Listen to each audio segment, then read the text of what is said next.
Halo, assalamualaikum warahmatullahi wabarakatuh. Selamat malam semuanya, semoga sehat selalu. Jumpa lagi di channel saya Josle TV. Alhamdulillah malam ini kita ketemu lagi. Ya, malam ini tepat tanggal 10 Februari ya. Aku akan melakukan perjalanan open trip ke beberapa lokasi destinasi wisata di daerah Banyuwangi, Jawa Timur. Kali ini aku pakai agensi tour and travel ya, yaitu Your Trip. Untuk kontak agensi bisa saya cantumkan nanti di deskripsi video ya. Ini aku bersama rombongan dari kota lain menggunakan unit Toyota Hiace. Totalnya ada 6 kloter atau 6 armada.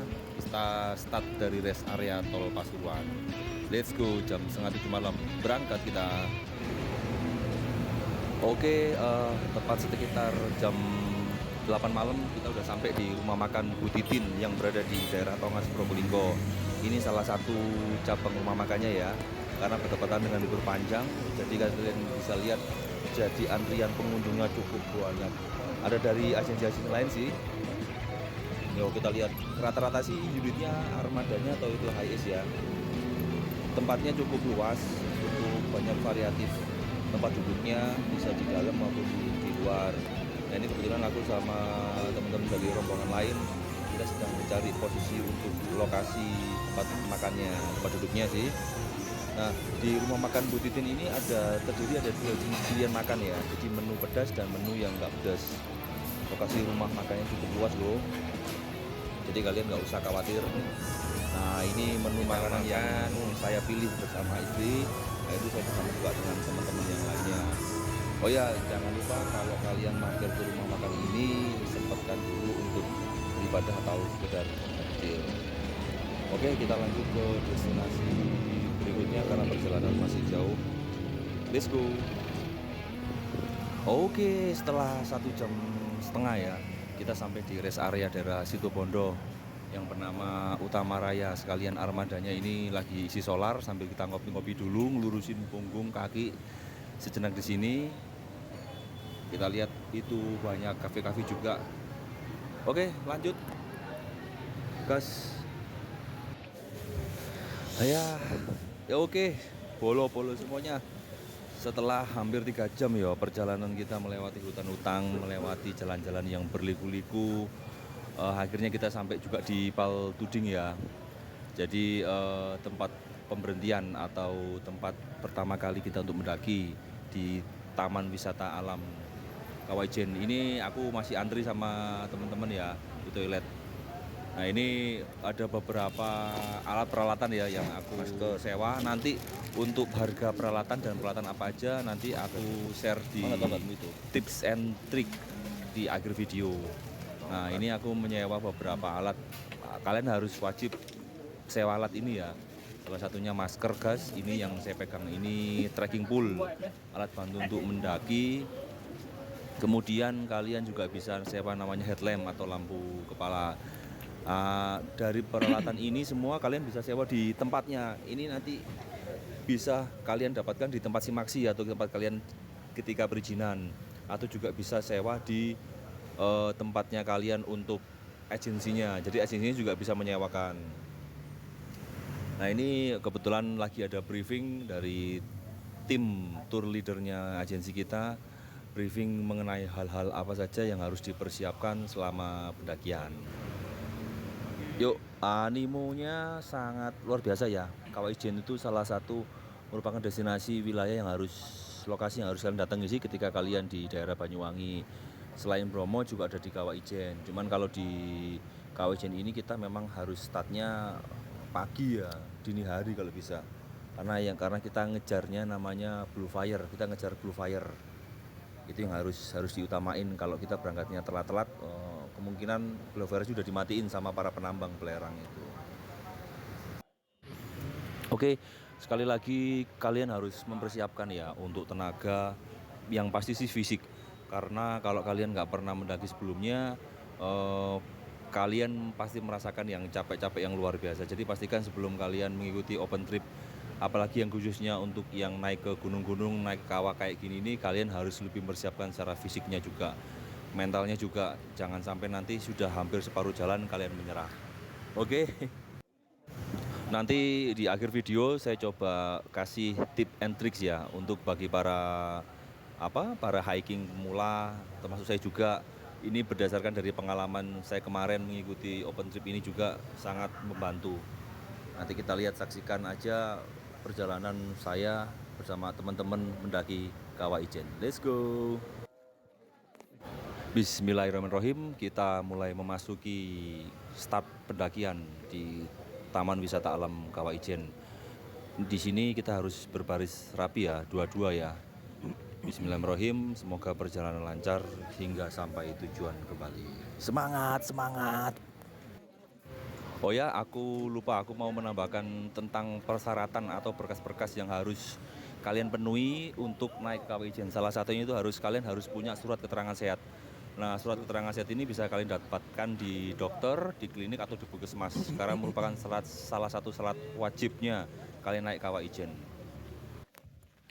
Nah, salah satu kegunaan dari trekking pool itu salah satunya adalah kayak gini nih. Karena medannya ini untungnya ini ya nggak hujan ya. Jadi selama perjalanan berangkat dari Surabaya ke sini nggak hujan, dan trekkingnya juga nggak habis hujan gitu loh. Jadi kering. Jadi alhamdulillahnya sih lebih gampang sih untuk di hiking, di trekking. Itu salah satu kegunaan trekking pool ya. Mendaki masih melanjutkan perjalanan 2 kilo menuju Kawah Puncak Ijen. Ayo semangat, Sipi. Wih, semangat. Kita mengejar Blue Fire. Ya, estimasi 2 jam kalau dari itu masuk Paul Tuding tadi. Ini cukup gelap. Suasananya banyak pohon-pohon tinggi. Kita harus berhati-hati. Emang harus bawa masker gas, kemudian center headlamp sama trekking pole.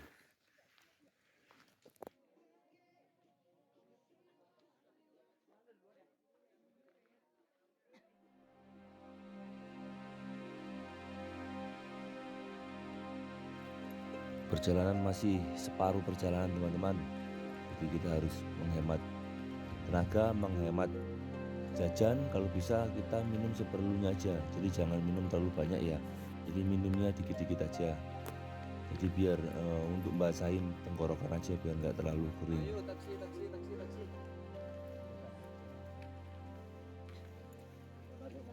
Nah, di depanku itu ada seorang ini ya, bapak ini ya, pengangkut dari taksi gunung. Nah, itu untuk harganya sih bervariatif ya. Kalau biasanya kalau PP, kalau orang bule gitu biasanya 800.000. Jadi kalau kalian nggak mau capek ya naik taksi gunung itu. Cuman kalau kalian mau benar-benar merasakan sensasinya naik gunung ya mending nggak usah naik taksi gunung. Ini videonya emang sengaja nggak tak potong-potong ya, untuk kalian tahu kondisi realnya, kondisi kenyataannya di lapangan. Jadi ya kayak gini nih. Oke, ini sudah sampai pos terakhir ya, sebelum menuju ke Kawah Ijen pos terakhir. Nah, ini aku sama teman-teman sama rombongan juga lagi istirahat bentar, minum teh sambil makan yang anget-anget supaya nanti nggak kedinginan dan supaya bisa nambah tenaga lagi untuk menuju Kawah Ijen sebentar lagi.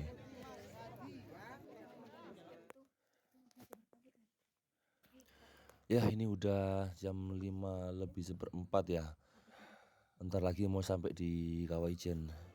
Ini memang akhirnya kita nggak bisa ngejar Blue Fire karena udah terlalu lama berhenti, terlalu sering istirahat berhenti-berhenti. Ya maklum, udah tua, tenaga fisik juga terkuras. Ya nggak apa-apa, yang penting nikmatin aja alam pemandangannya, enjoy aja, nikmatin perjalanan menuju Kawah Ijennya, relax aja. Aduh.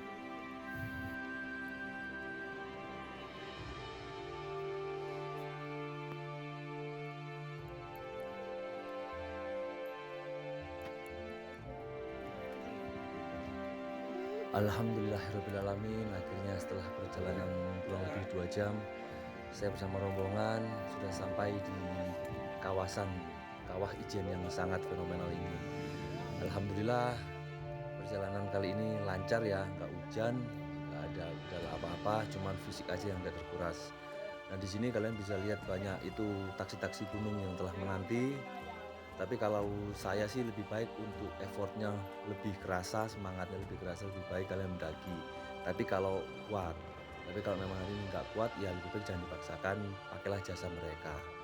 Untuk harga-harganya nanti bisa saya spill di akhir video ya, di tips and trips. Kita lanjut dulu perjalanan sambil menikmati dan menghirup udara indahnya, udara di Kawah Ijen. Oke. Sekedar informasi aja, Gunung Ijen itu adalah sebuah gunung berapi yang terletak di perbatasan Kabupaten Banyuwangi dan Bondowoso. Gunung Ijen ini punya ketinggian sekitar 2000 meter di atas permukaan laut ya.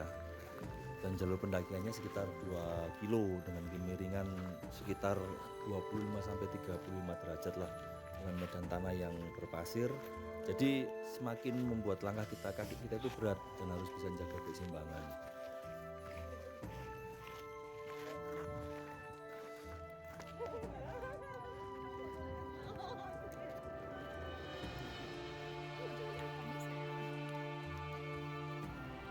Nah, sekarang kita sedikit membahas tentang Gunung Ijen ya. Jadi Kawah Ijen itu sebuah danau berkawasan asam ya, dengan kedalaman sekitar 200 meter dengan luas kawah sekitar 5 hektar. Nah, Kawah Ijen ini merupakan salah satu danau air asam kuat yang terbesar di dunia. Fenomena Blue Fire ini hanya bisa dijumpai di 2 tempat, salah satunya itu ya di Indonesia ini. Dan mempunyai tingkat keasaman 0, jadi yang bisa melarutkan tubuh manusia. Nggak kebayang nggak itu kalau kita bayangin kayak gitu tuh, ngeri. Blue fire hanya bisa kita lihat ya di saat nggak ada cahaya, dan waktu idealnya sih untuk melihatnya sih antara sekitar jam 2 pagi hingga jam 4 pagi. Makanya pendakian ke Kawah Ijen dibuka pukul mulai jam 2 pagi ya, dengan suhu rata-rata cukup dingin lah, antara 5 sampai 10 derajat Celcius. Jadi saran saya pastikan Anda memakai jaket, sarung tangan yang cukup memadai. Untuk jaketnya nggak usah terlalu tebel ya, nanti gerah karena nanti kalian kan mendaki, jadi cukup pakai jaket yang biasa aja tapi jangan terlalu tipis. Itu aja sih saranku.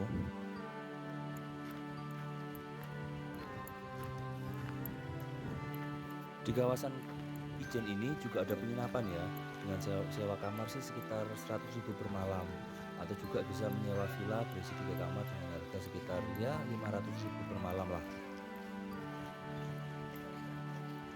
Nah, untuk HTM-nya atau harga tiket masuknya ke Ijen ini dikenakan biaya sebesar 5.000 di tiap hari Senin sampai Jumat, dan 7.500 di setiap hari Sabtu dan Minggu. Itu untuk wisatawan lokal ya, tapi untuk wisatawan asing itu dikenakan biaya 100.000 untuk hari Senin sampai Jumat, dan 150.000 di hari Sabtu dan Minggu.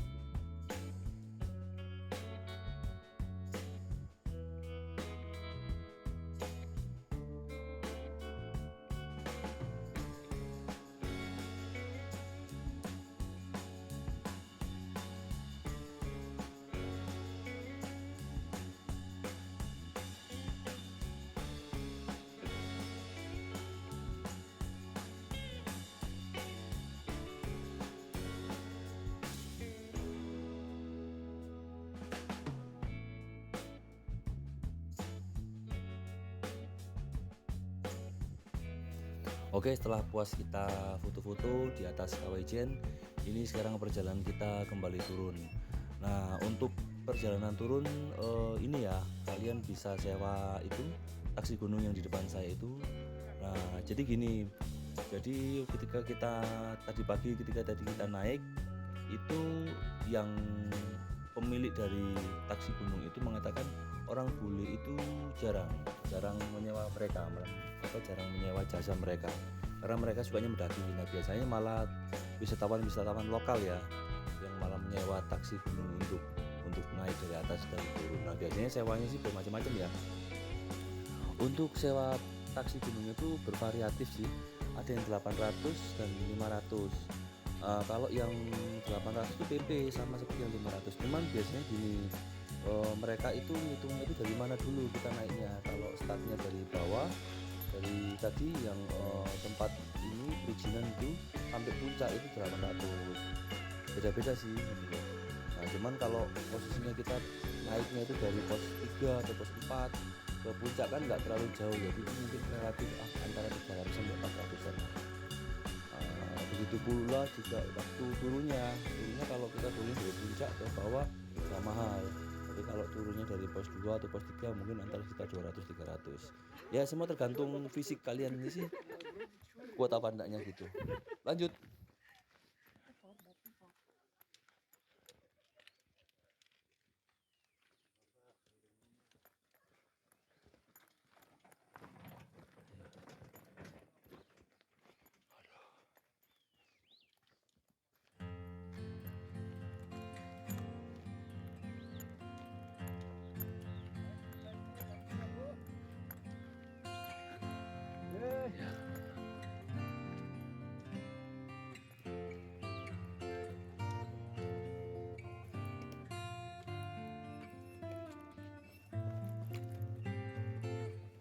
Nah, ini kita istirahat bentar ya di warung yang terakhir tadi. Di situ banyak orang bule-bule. Jadi kalau kalian bisa bahasa Inggris ya suatu inilah poin penting lah buat kalian. Kalian bisa saling ngobrol dengan orang bule.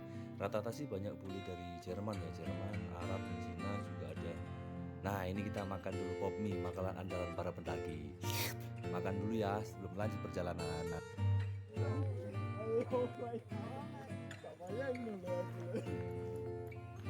Nah, ini saya perjalanan turun ya teman-teman. Nah, kebetulan tadi ada sedikit insiden lah. Jadi sepatunya istri saya itu jebol ya. Jadi dia terpaksa dengan sangat senang juga sih akhirnya menyewa truk gunung ya. Ini saya berjalan sendirian memakai tongkat dengan lemah letih lesu, sudah lapar banget. Ya tapi gimana lagi, perjuangan belum selesai. Jadi nggak apa-apa lah, biar istri saya yang naik itu taksi gunung, biar dia sampai dulu, yang penting dia aman dulu. Kalau saya mah gampang, yang penting dia mah bahagia dulu. Oke.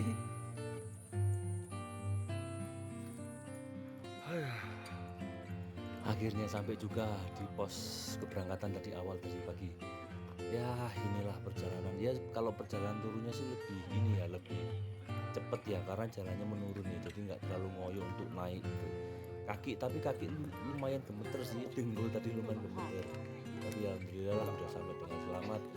Ini saya mau bersih-bersih dulu, nanti kita lanjut ke destinasi wisata berikutnya. Rencana sih ke ini hutan Jawatan ya, Penculuk, Banyuwangi.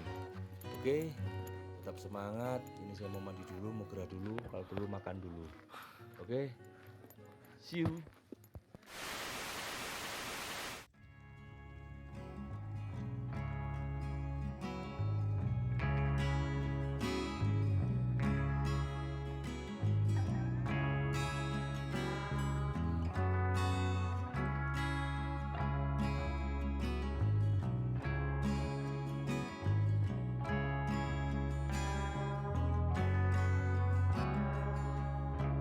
Oke, kita lanjut di destinasi wisata berikutnya. Ini aku berada di hutan Jawatan Penculuk Banyuwangi ya.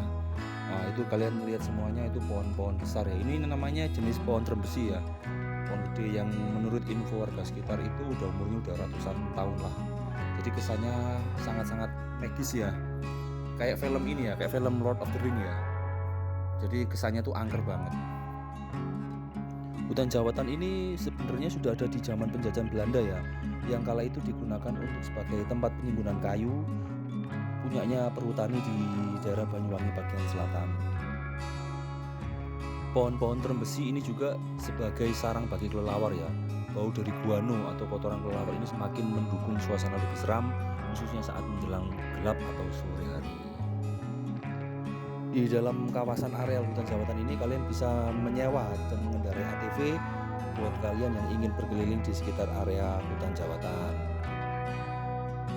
Nah, kalau kita masuk ke area hutan Jawatan dalam ini terdapat banyak warung atau kafe ya, dengan nuansa-nuansa hutan-hutan zaman dulu, dengan tumbuh banyaknya pohon-pohon terembesi yang gede yang terkesan angker juga di sini.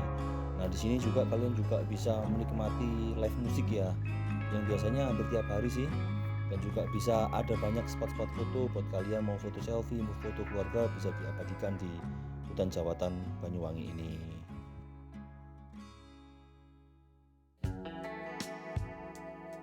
Oke, untuk loket bukanya itu antara jam 7 pagi sampai jam 5 sore ya.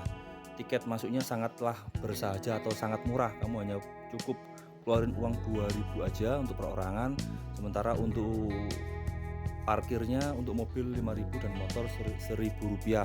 Semuanya serba terjangkau kantong kita dan sangat-sangat murah. Nah, kalian di sini juga bisa berkeliling ya dengan naik kuda sewaan atau dengan andong atau dokar ya.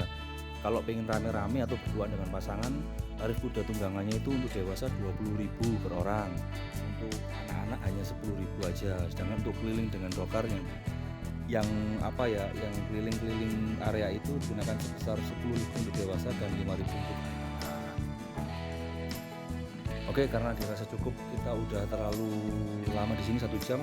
Kita udah mulai roncongan dan waktu udah sore kita menuju tempat lain, yaitu kita menuju tempat oleh-oleh khas Banyuwangi. Let's go. Ini sekarang kita berada di pusat oleh-oleh namanya Wong Osing Banyuwangi. Bukanya jam 7:30 sampai jam 9 malam. Kalian bisa memberi segala macam jenis kue kering maupun basah, souvenir hingga kain batik khas Banyuwangi. Kalau kesini silakan mampir ke sini, oke? Oke, setelah kita tadi habis dari toko pusat oleh-oleh Banyuwangi, kita mampir untuk makan malam di rumah makan Titin yang cabangnya ini ada di Banyuwangi. Untuk menunya sangat enak ya, dan jenis cara pemesanannya prasmanan, cukup luas dan merupakan tempat rujukan para wisatawan setelah dari Banyuwangi. Setelah ini kita lanjut pulang karena besok hari sudah bekerja.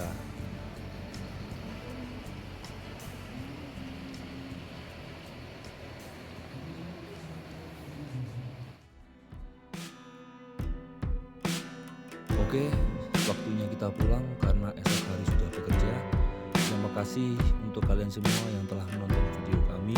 Semoga menjadi sebuah inspiratif buat kalian. Jaga kesehatan selalu dan tetap semangat. Sampai jumpa di video saya berikutnya. Selamat malam. Assalamualaikum warahmatullahi wabarakatuh. See you.